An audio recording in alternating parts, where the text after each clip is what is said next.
저는 목사 아들입니다. 그래서 당연히 어려서부터 교회를 다녔습니다. 마치 저의 아이들이 갓난아기 시절부터 새벽 기도를 나간 것과 똑같습니다. 그러던 제가 중학교 2학년 여름 때 예수님을 만났습니다. 예수님께서 나를 사랑하시는 걸 깨닫고 회개하고 구주로 영접을 했습니다. 그리고 나서 매일 성경 보고 기도하기 시작했고, 주말이면 철야 기도하고 금식하고, 그리고 노방 전도를 다녔습니다. 그러던 중학교 3학년 말이었습니다. 겨울에 주말에 평상시처럼 철야를 하는데 하나님께서 저를 부르셨습니다. 처음에는 왜 하필 나냐고 그 하고 많은 사람들 중에서 다른 사람을 목사로 세우시고 저는 좀 빼주십시오. 그렇게 기도를 했지만 결국 하나님의 부르심에 순종을 하게 됐습니다. 그리고 나서 다시 기도했습니다. 하나님, 내가 신학하기를 원하시면 무엇을 하기를 원하십니까? 좀 더 구체적으로 가르쳐 주시면 거기에 따라서 준비하고 순종하겠습니다.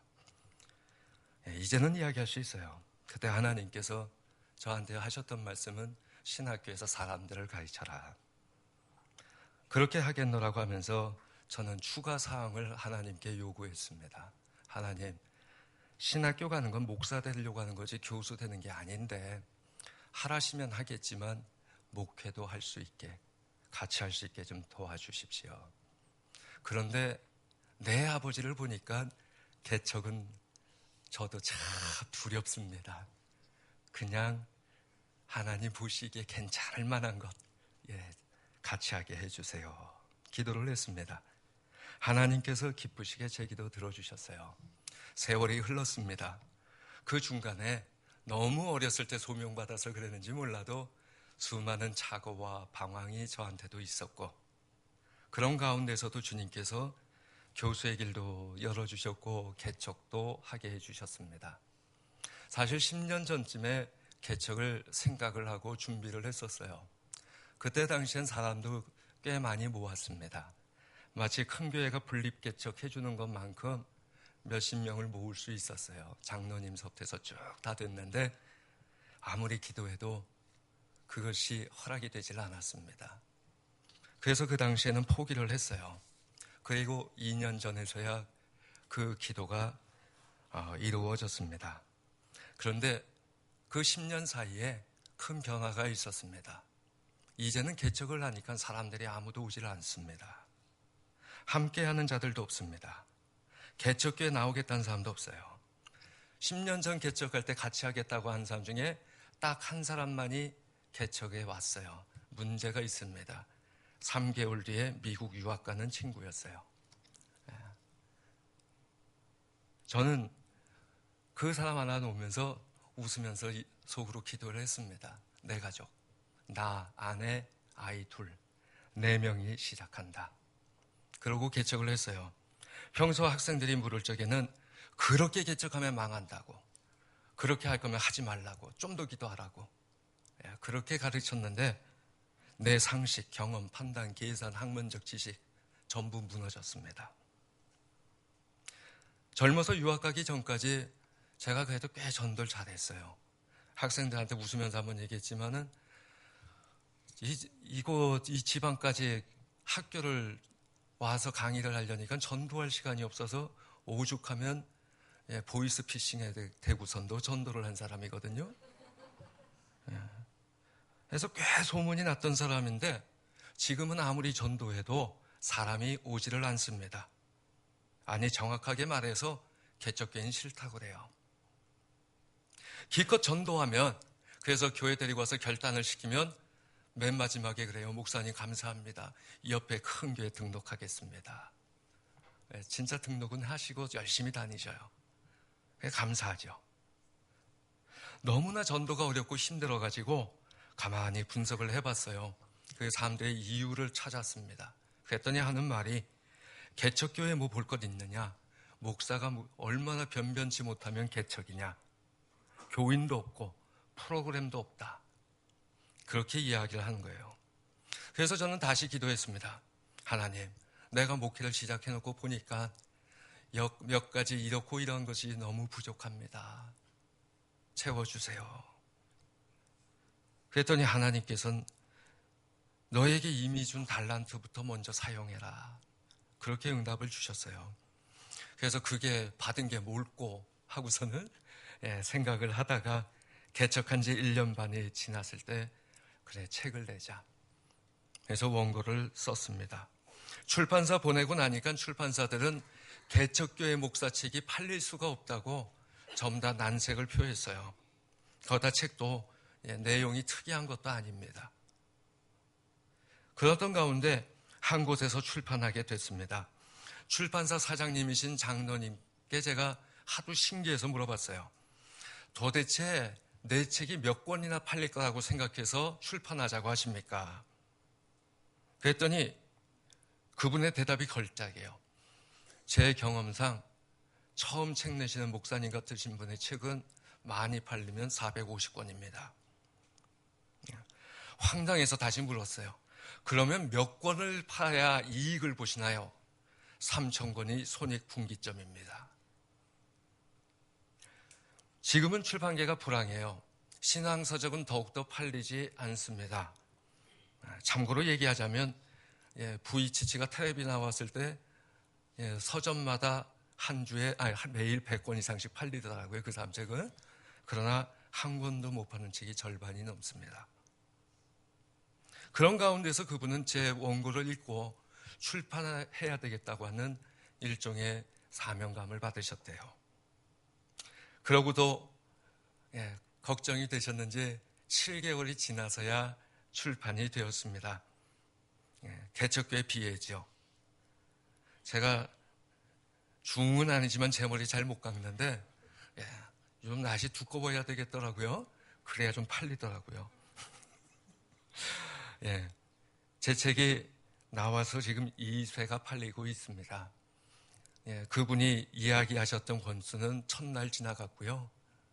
계속 팔리고는 있습니다. 9월 들어서 이제 좀 떨어졌는데 순위는 그 전까지는 거의 모든 서점에서 100위 안에 들어있는 베스트셀러가 되었습니다. 어느 분이 그러니까 말을 하더라고요.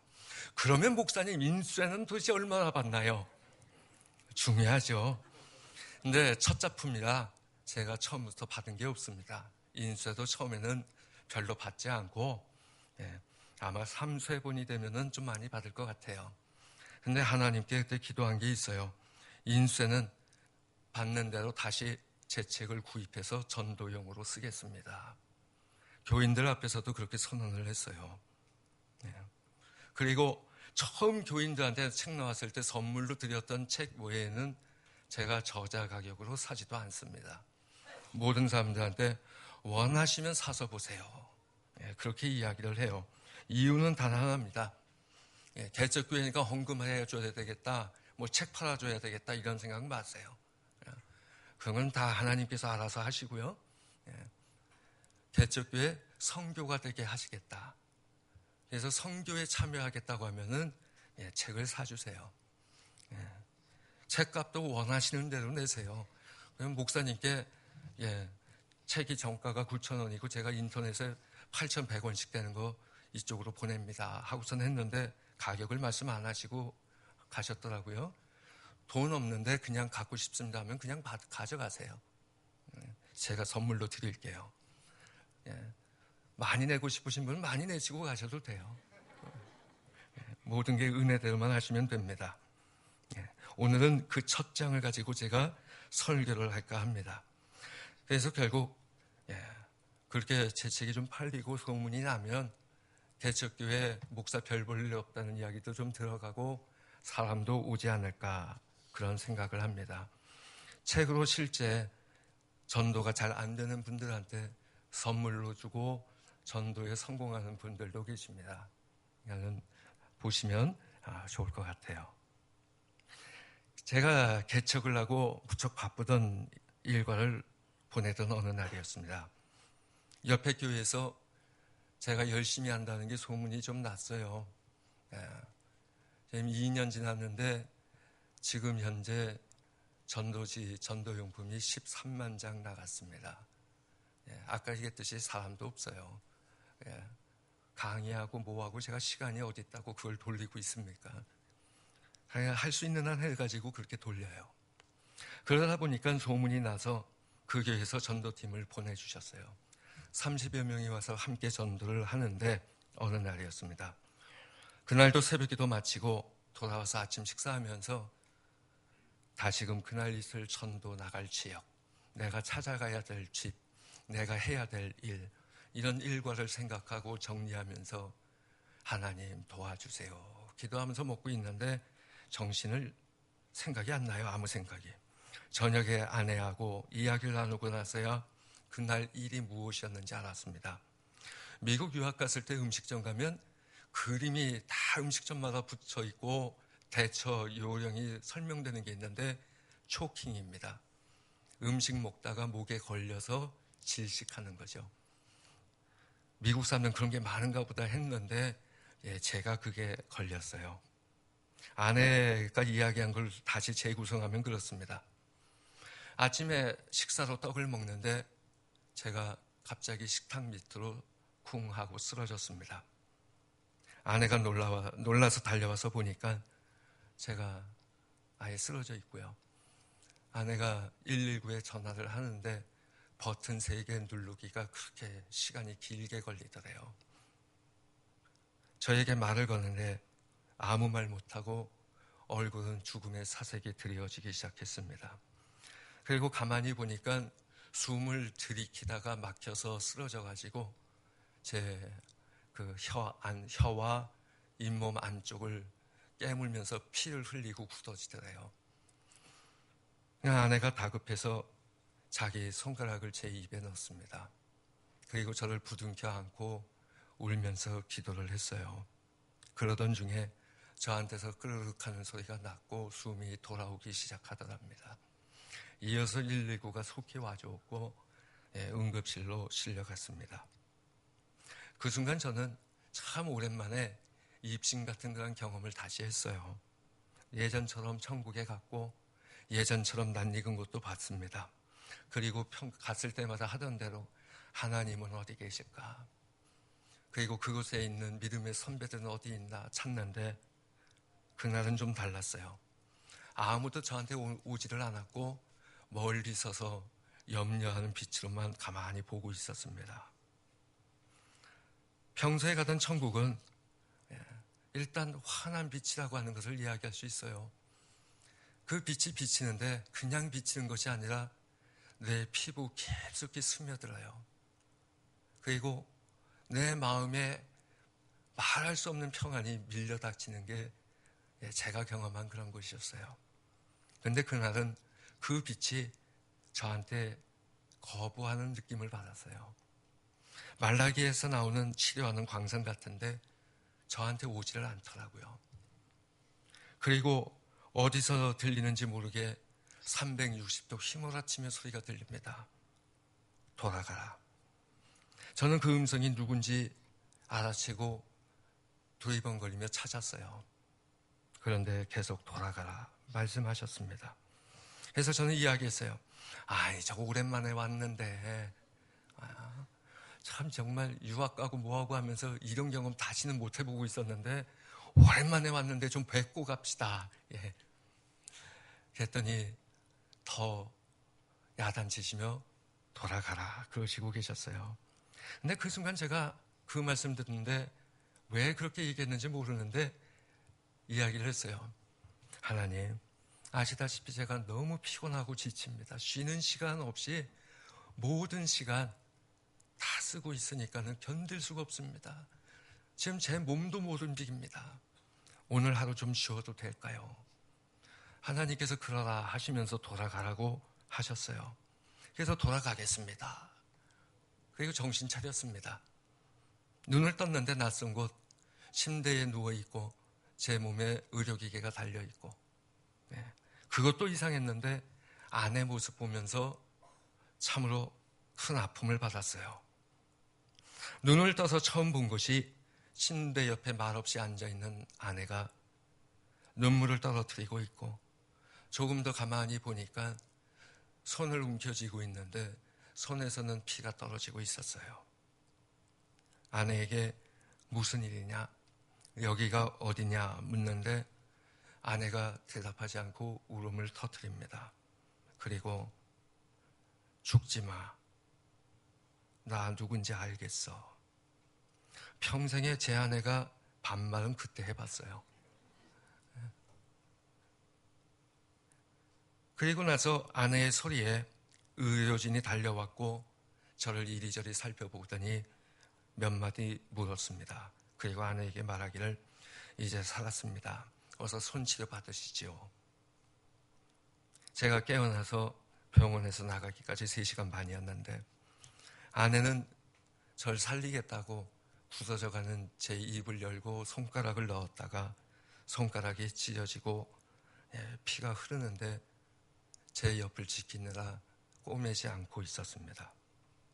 저는 뭔지 몰라도 아내가 피 흘리고 있으니까 빨리 가서 치료받으라고 그렇게 하고 아내는 손가락 상처를 봉합하러 갔습니다. 워낙 상처가 깊어서 그냥 곱게 꼬매지지 않고 얼기설기해서 꼬맸더라고요. 다시 돌아온 아내에게 시간을 물었습니다. 그랬더니 전도 시간이에요. 여기서 뭐 하냐고. 전도팀 올 때 됐는데 빨리 가서 전도하시라고. 나는 오늘 쉬겠다고. 그렇게 얘기를 했어요. 그리고 의사가 다 됐다고 한 뒤에 저는 혼자 집으로 왔습니다. 가만히 날짜를 보니까 제 생일을 열흘 앞두고 일어났던 일이에요. 담당 의사가 아내에게 했던 말이 그렇게 초킹이 일어나고 30분 안에 숨이 돌아오지 않으면 사람이 식물인간이 된다고 합니다. 아내의 적절한 조치, 그래서였는지 속히 돌아가라고만 하셨던 그분의 음성, 그게 이해되었어요. 근데 제 마음에 아픔이 하나 남았습니다. 그건 제가 눈을 떴을 때 울고 있는 아내의 모습이에요. 아이들이 어렸을 적에 저는 속으로 저 아이들만 바르게 커주면 내 아내는 슬플 일 없을 거다, 그런 생각을 했어요. 사실 동네에서 제가 소문난 인꼬 부부입니다. 처음 귀국해가지고 살던 아파트 단지에서 몇 년 지나고 사람들 좀 알게 되니까 저희 내외한테 가르쳐주는 이야기가 동네 사람들 중에 부부싸움하면서 저희 집 들먹이는 사람들이 몇 집 있대요. 여자는 그 집 남자 좀 봐라, 남자는 그 집 여자 좀 봐라, 그러고 싸운대요. 교회에서도 사실 그런 집사들 여럿 봅니다. 어떨 적에는 저희한테 와가지고 그 말하면서 싸워요. 저희 앞에서 목사님 반만 좀 닮아봐, 사모님한테 좀 배워. 그 정도로 소문이 나서 참 겸연쩍은 사람인데, 그러다 보니까 아이만 잘 자라주면 제 안에 슬플 일 없을 것 같았어요. 그래서 우스갯소리처럼 아이들한테 정말 그렇게 얘기를 했어요. 어렸을 때 내 여자 울리지 마, 내 여자 눈에 눈물 나게 하지 마, 그거 하나만 반드시 약속해줘. 그래서 아이들의 다짐을 받곤 했었습니다. 그런데 그날 보니까 정작 아내가 우는 것은 저 때문이었어요. 다른 사람 아프게 하는 사람, 원수가 아니라 가장 자기에게 가까이 있고 가장 자기를 사랑해야 될 것 같은 사람, 그 사람이 내 눈에 피눈물 나게 하는 사람이라는 거예요. 사랑하기 때문에 증오한다고 그래요. 사랑하기 때문에 상처 주고 상처받고, 사랑하기 때문에 헤어진다고 합니다.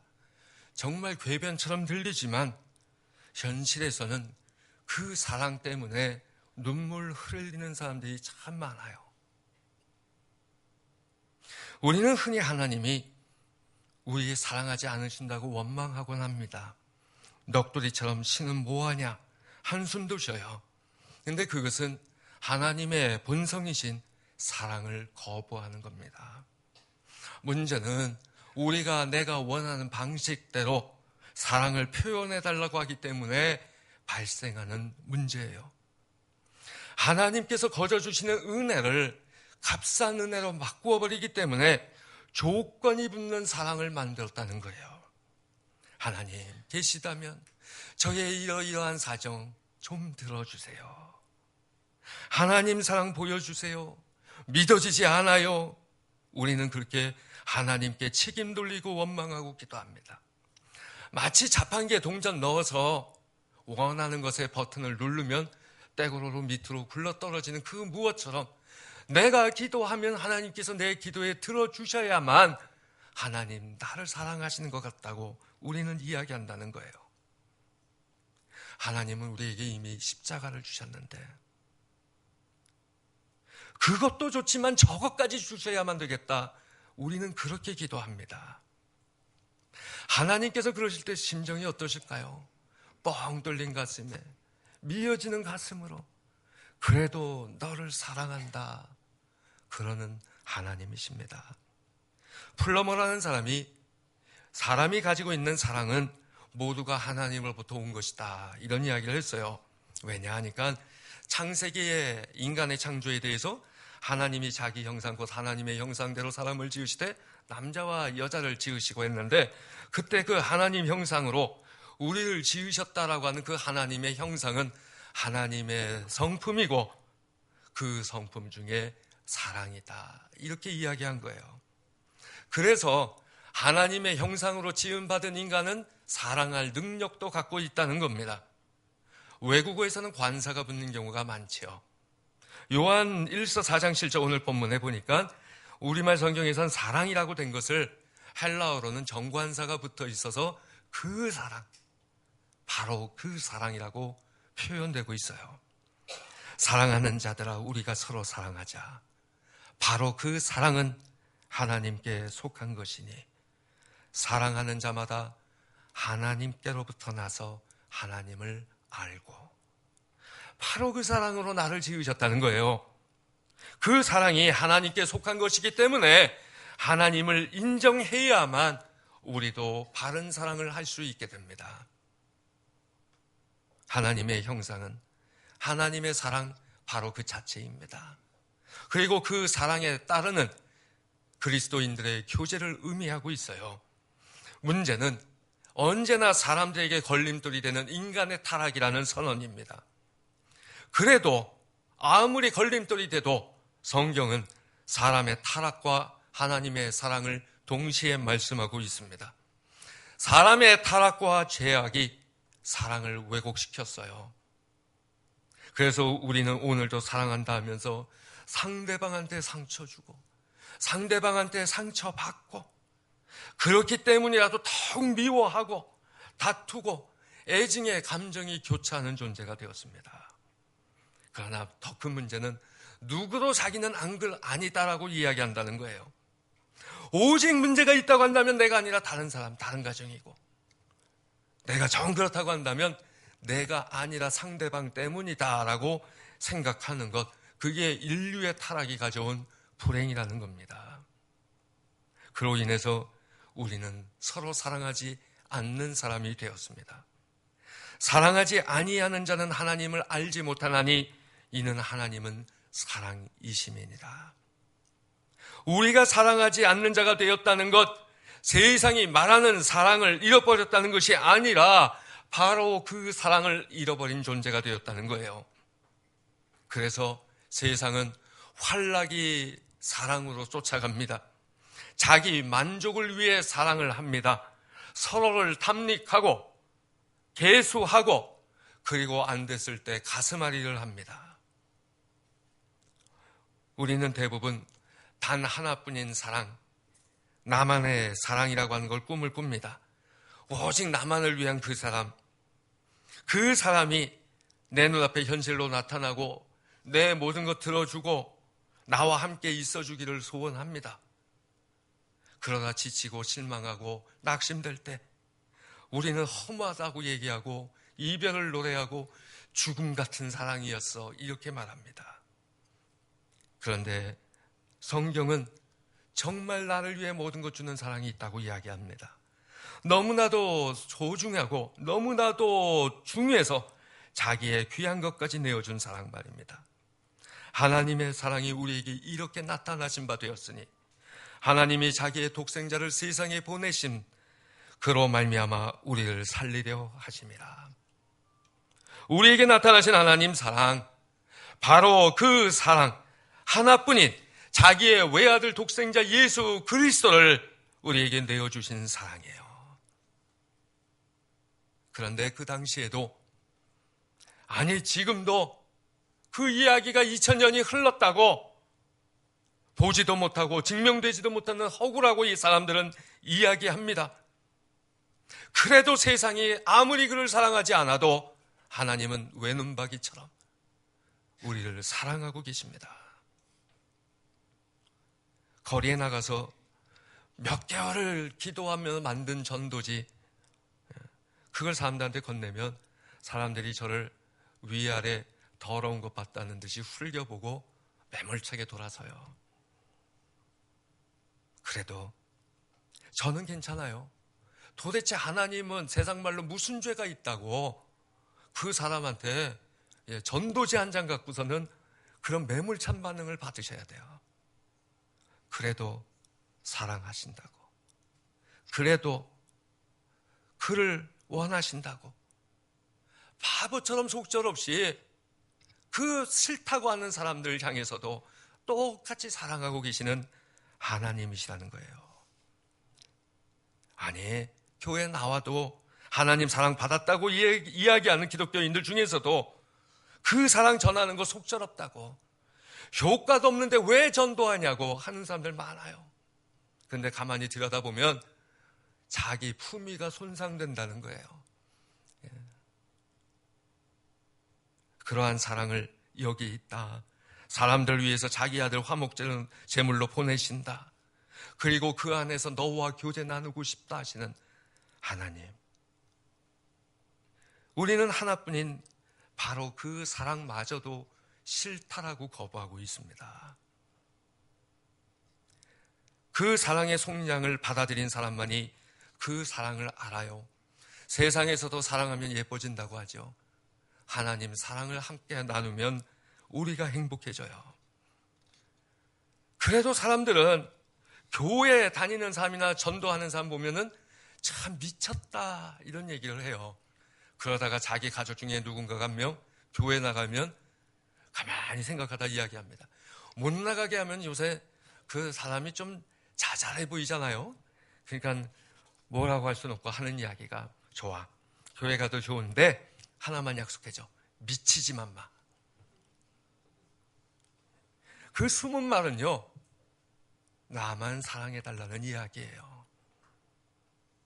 사랑을 찾아서 갈구하고 오늘날 바로 그 사랑이 폄하되고 무가치한 것으로 여겨질 때 하나님은 그 사랑을 우리에게 아직도 보이시고 계신다는 겁니다.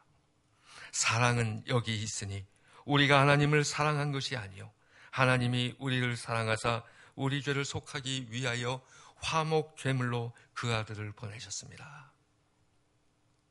하나님과의 사랑이 멸시받는 것은 내가 하나님 사랑하기 때문이라고 이야기하기 때문이에요. 내 사랑의 표현이 오직 하나님께서 나를 사랑하신 그 사랑 때문에 되는 것이 아니라 내가 하나님 사랑한다고 생각하기 때문이라는 거예요. 그래서 나만의 사랑이 되어달라고, 나의 요구만 들어달라고 하게 된다는 겁니다. 그리고 그럴 때에만 사랑한다고 하기 때문에 조건이 붙은 사랑이 되어서 조건의 여하에 따라 변할 뿐입니다. 하나님은 무조건, 정말 무조건 사랑하십니다. 아들은 아버지를 닮고 싶어 해요. 아까도 그런 얘기 한번 했는데 책의 앞에 나오는 그 그림이 제 아들이 2살 때 저를 그린 그림이에요. 그 아들이 태어나기 전 길을 갔는데 아기 용품 가게에 아기 옷이 걸려 있었어요. 근데 옆에 엄마 옷도 같이 걸려 있었어요. 그때는 전도사 시절인데 전도사도 어쩔 수 없더라고요. 지름신이 임해가지고 들어가서 3벌을 샀어요. 제 것까지. 사놓고 봤는데 아이는 태어났고 갓난아기가 너무 조그마니까 그것을 입을 수가 없어요. 걸어 다녀야 입을 수 있는 사이즈예요. 그래서 가지고 미국까지 갔어요. 아이가 커서 걸어 다니는데 어느 날 보니까 옷을 입히면 맞겠어요. 그래서 꺼내가지고 아이한테 옷을 갈아입혔습니다. 그리고 아내와 저는 들어가서 재빠르게 그 똑같은 티셔츠를 입고 나왔어요. 셋이서 손잡고 좋아합니다. 그런데 좋아하던 아들이 갑자기 울기 시작해요. 아무리 달래도 서럽게 우는데 달랠수록 서럽게 울어요. 그래서 왜 우는지 계속 달래서 물어봤더니 그 그림에, 티셔츠 앞에 그린 그림에 아이 것이 조그마니까 표범 한 마리가 있는데 거기는 얼룩무늬가 없고 아빠 엄마 입은 티셔츠의 표범에는 얼룩무늬가 있더라는 거예요. 그래서 자기 거와 엄마 아빠는 다르다는 거예요. 그래서 계속 그리고선 목 놓아 우는데 어떡하겠습니까? 매직 갖다가 아이 옷에다가 점을 찍어줬어요. 그러고 나니까 내가 엄마 아빠랑 비슷해졌다고 그때부터 좋아하고 기뻐하는 거예요. 그리고 그 옷을 같이 입으면 아이는 행복해하고 어깨 덮이고 제 옆에 와서 뿌듯해합니다.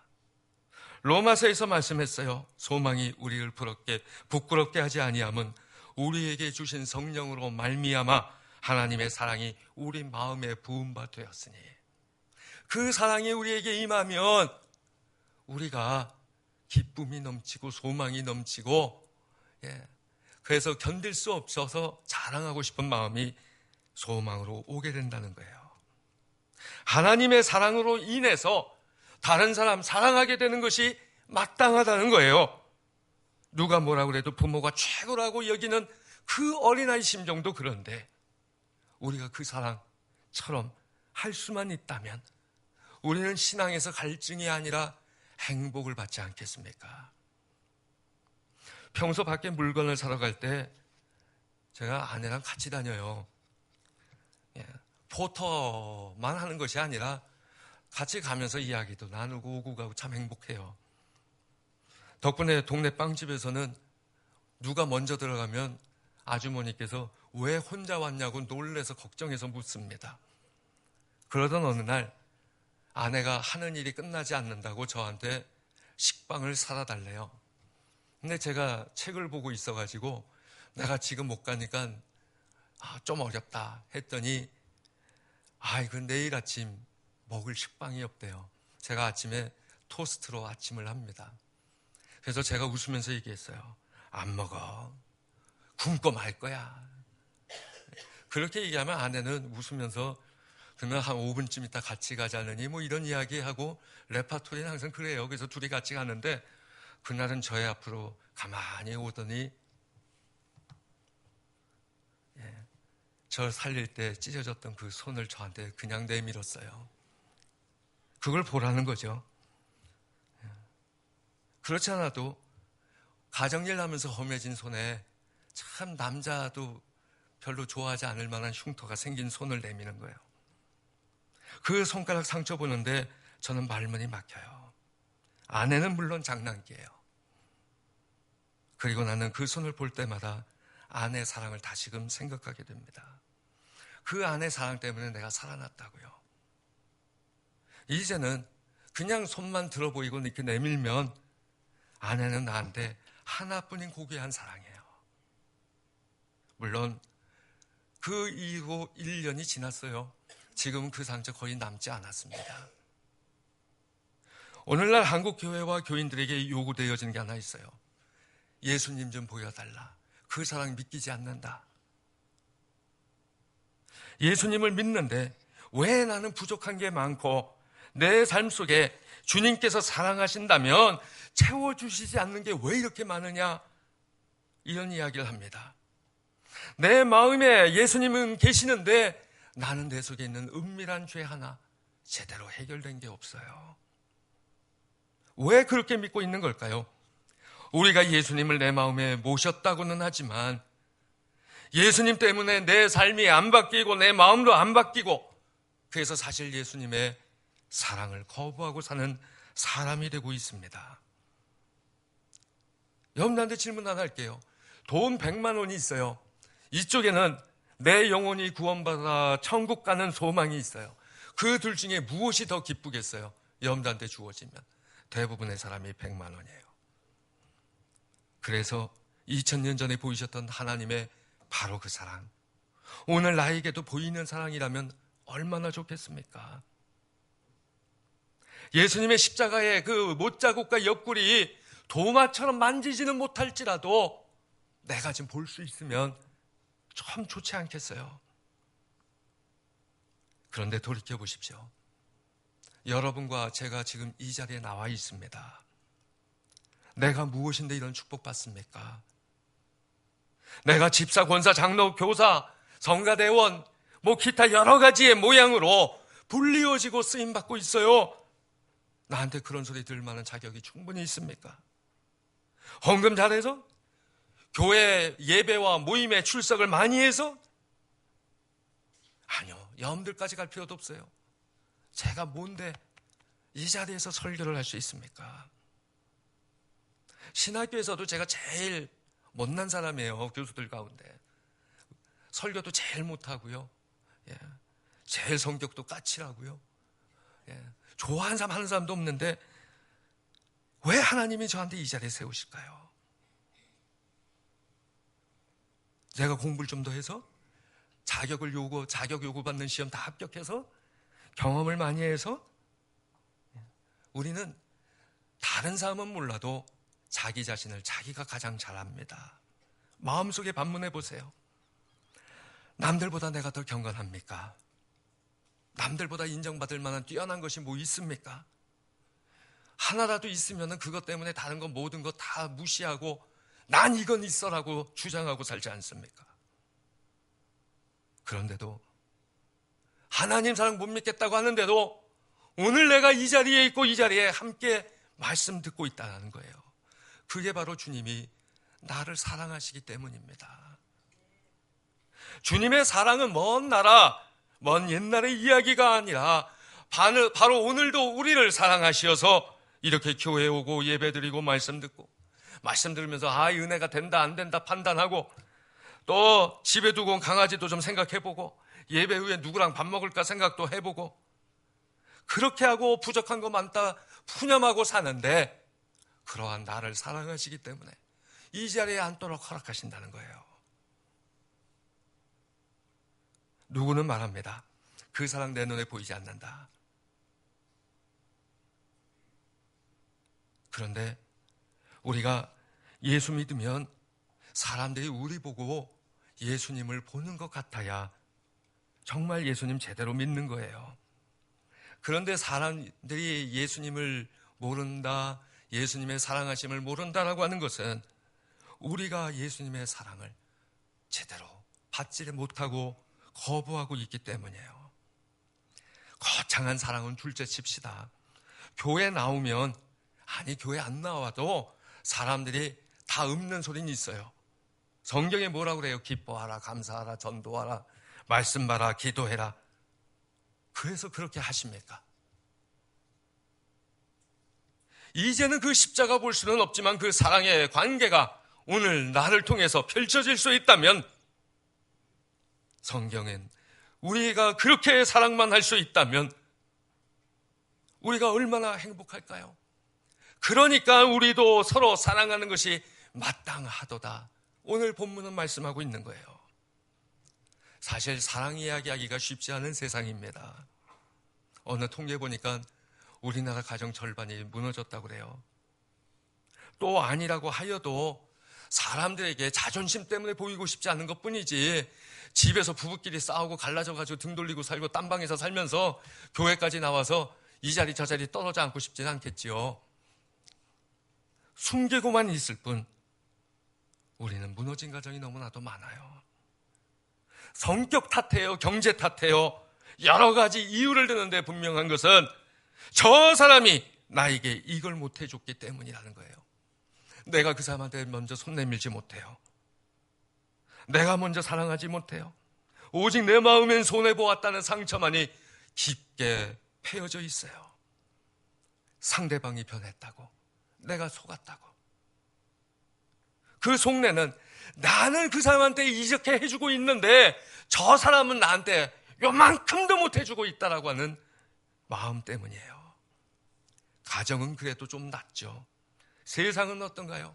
부하 직원이, 직장 상사가, 고객이라고 하는데 진상 손님이, 단골이라고 하는데 한 번도 인사도 안 해주는 사장님이, 이웃이라고 하는데 시끄럽게 떠드는 위층, 맨날 명품 휘감고 다니면서 자기 없음 여기는 것 같은 이웃, 그런 사람들하고 같이 살면서 우리는 또 얼마나 상처받습니까? 대부분의 사람들이 그래요. 마음속으로 그래도 나는 욕심 크게 가지고 살지 않습니다. 남에게 피해 주고 살진 않습니다. 적어도 난 바르게 삽니다. 그런데 왜 나는 이렇게 허탈하게 사냐는 거예요. 왜 세상은 나를 이렇게 쓰러뜨리려고 하는 사람 많고 나는 바르게 살려고 하는데 왜 사람들은 나를 못 살게 굴고 짓밟고 사느냐라는 거죠. 안 보는 것이 은혜라고 여겨지는 꼭 그런 사람, 꼭 그런 사람일수록 항상 내 곁에서 떠나지 않고 괴롭혀요. 그게 세상 아닙니까? 우리 인생 돌이켜보면 여기에 점잖게 앉아서 그래도 나는 잘 살고 있다 자유할진 몰라도 정말 모두가 험한 인생 살고 계세요. 그런 세상에서 오는 시련과 슬픔, 그럴 때 나는 즐겁습니까? 무엇을 의지하고 내 신앙 지켜가고 있냐는 말씀이에요. 네, 우리 찬양 한번 하겠습니다.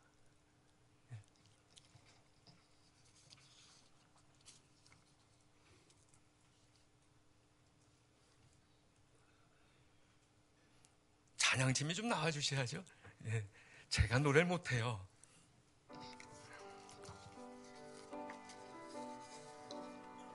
누가 주님 사랑해서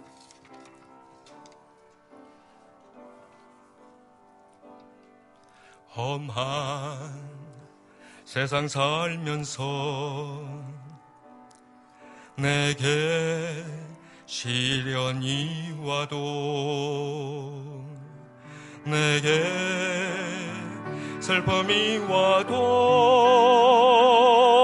나는 주만 보리라. 오늘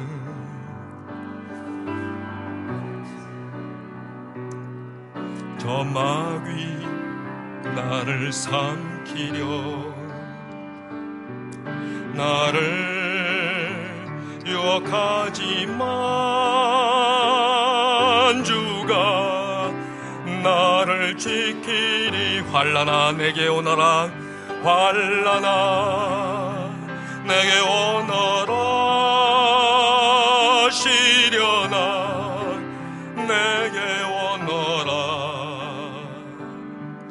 너가 주님 사랑해서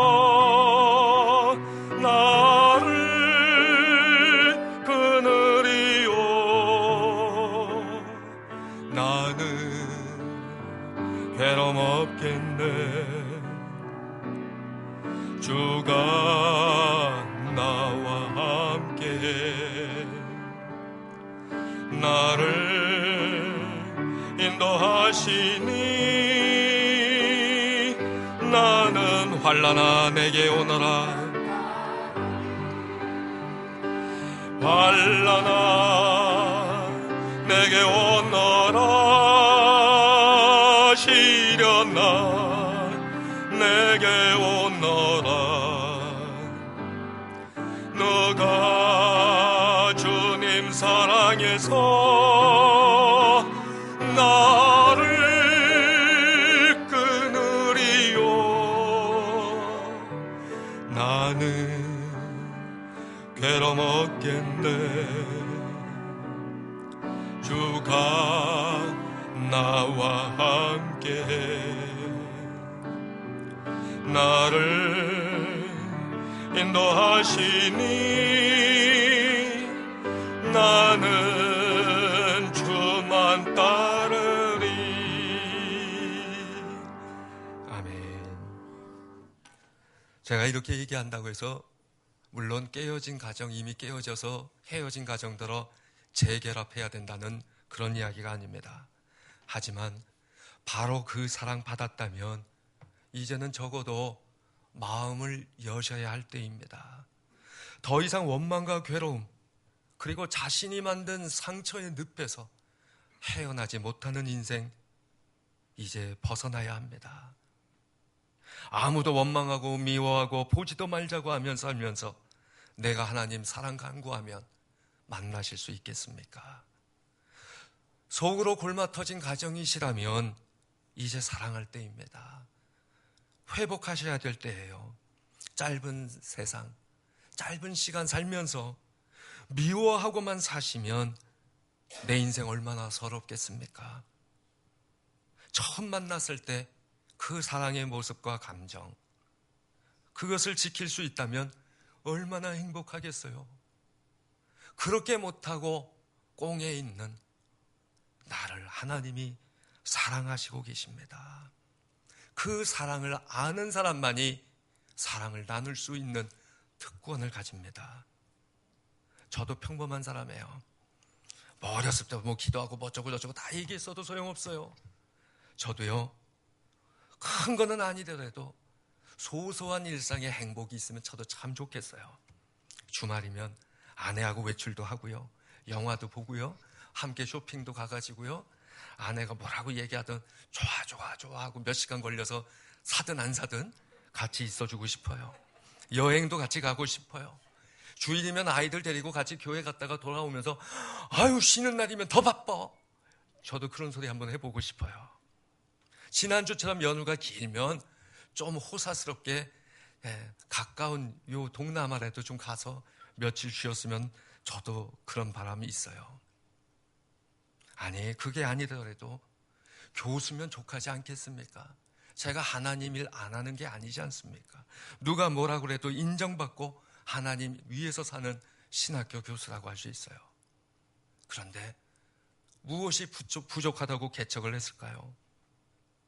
내가 누릴 수 있는 시간, 내가 가질 수 있는 경제적 여유, 모든 것 다 팽겨치고 내 목숨까지 위태롭게 하면서 내 가족까지 그렇게 큰 고통과 아픔과 충격을 주면서까지 그렇게 살 필요가 있을까요?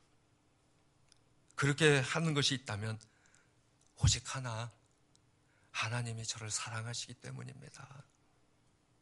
부족하고 자질도 없고 자격도 없는 사람, 교수 만드시고 목사 만드시고 받아주신 바로 그 하나님 사랑 때문이에요. 그 옛날 나를 부르시고 지금도 변함없이 나를 사랑하시는 그 하나님의 사랑이 있기 때문입니다. 이제 내 모든 것 다 드려도 하나님의 사랑 갚을 게 없다라고 나는 고백할 수밖에 없어요. 여러분, 오늘도 내 배우자도 자식도 부모도 그 누구도 사랑하기 힘든 사람들 향해서, 그리고 그렇게 식어버린 세상을 향해서 사랑한다고 부르짖으시는 하나님이 계십니다. 교회 내에서도 자기 가정에서만큼이라도 사랑하라고 하나님의 바로 그 사랑이 나를 향해 부르짖습니다. 은혜의 순종으로 초대하고 계십니다. 사랑함이 마땅합니다. 거리에 서서 말로만 외치는 사랑이 아니라 바로 그 사랑에 빠져서 모든 이들과 함께하는 행복이 되어야 합니다. 그 사랑 누리시는 여러분 되시기를 바랍니다. 기도합니다. 하나님 아버지, 은혜를 감사합니다. 아무것 없는 나, 부족한 나 받으시고 사랑해 주신 주여, 아직도 원망하던 내 입술과 마음 그래도 사랑하시는 주여, 그 사랑 내가 받아들이고 내 삶이 주 안에서 변화되게 하여 주옵소서. 예수님의 이름으로 기도합니다. 아멘.